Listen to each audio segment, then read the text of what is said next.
We filed the I-130, we filed the 485, we filed the 765. We send that big, beautiful package of evidence of a real marriage.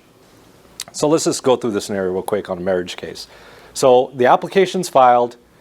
A month later, you'll get a receipt saying, thank you very much for your money, which is $1,070 for the green card application.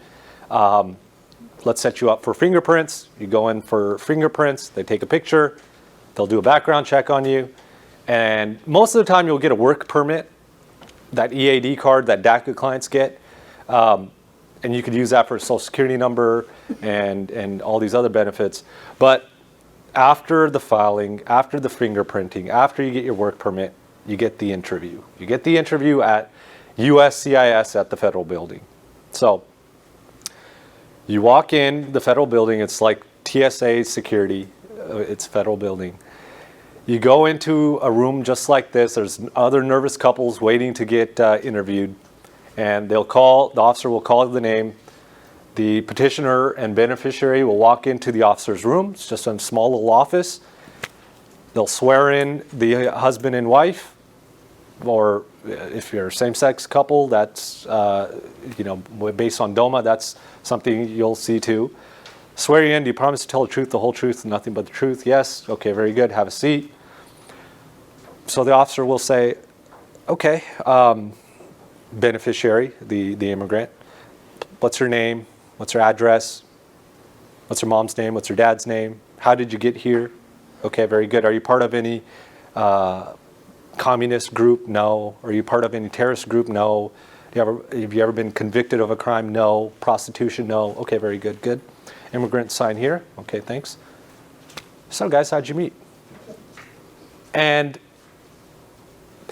I typically like to prep my clients and say, they're going to ask you, and please, they don't care to know about your 10-minute love story.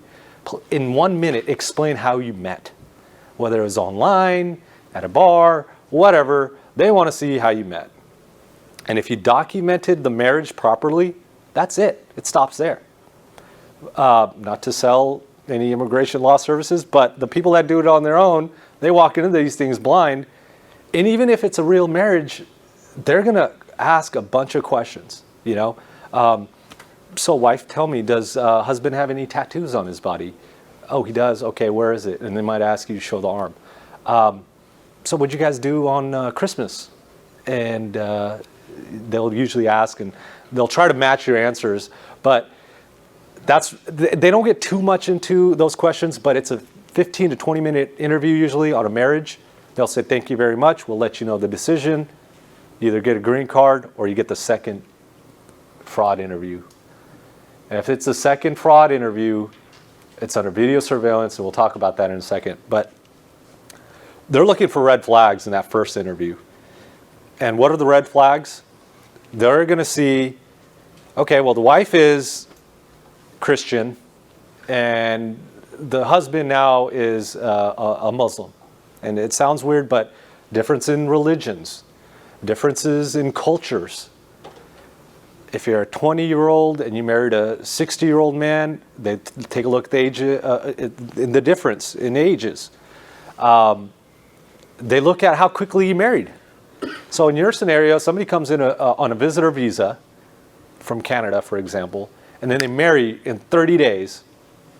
There's a presumption of fraud there that, this guy just, I'm saying a guy, but this person just married this person for a green card. So they take a look at those red flags right away. So the second interview happens under video surveillance. They'll bring you back to the USCIS building, probably a month or two after your first interview. They'll say, husband, okay, why don't you come on in? Officer will, I'll have a list of questions, and the wife will stay outside in the waiting room. And the point is, the officer is going to ask a question for 1 hour sometimes. Write all the answers down. Thank you, sir. Go outside, bring the wife in, ask her the same questions. They're trying to see which questions match. So if you got here, second interview, you probably didn't document the wedding correctly. And if there's any immigration attorneys here, you have to you have to document the bona fides of the marriage. So these are actual questions that I jotted down in the interview because sometimes a client may not hire me for the green card application, but when they get that second interview, they're scared. And they want to make sure this thing gets done right away. So these are the questions that are asked. You know, what's the color of the carpet in your house? What'd you guys eat for dinner last night? What side of the bed do you sleep on? They'll give you a piece of paper and say, okay, you make an X, put that piece of paper away, bring the other spouse in. Okay, you told me where you sleep on. Do you have a clock? Which side is the clock on? So they'll make you write an X because that document will be used in your deportation proceedings potentially because they're documenting the heck out of this thing. Where'd you go on your first date? Now, just the way it goes, my male clients, they'll never remember. And so they'll say, I don't know what a date was. I thought we were just taking it out. So a lot of times, as an attorney, you have to say, officer, I'm not okay with that question. It's just too vague and ambiguous. It's just not gonna go anywhere. So they'll ask that question. I always see this question. Does the window in your bathroom, if you have a window, does it open up or down or side to side? What'd you guys do this last Sunday?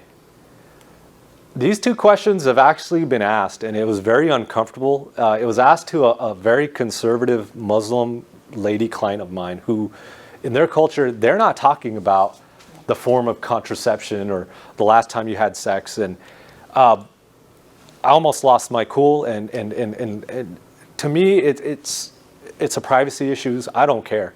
You know, there's some questions that you're just not going to ask, and some officers, they don't care. You know, they got the badge on the desk, and it's not a good scenario. So as an attorney, you have to just protect your client, and you make sure they're fair questions. They're questions that nobody could mess up. So I always like to object to the first date questions.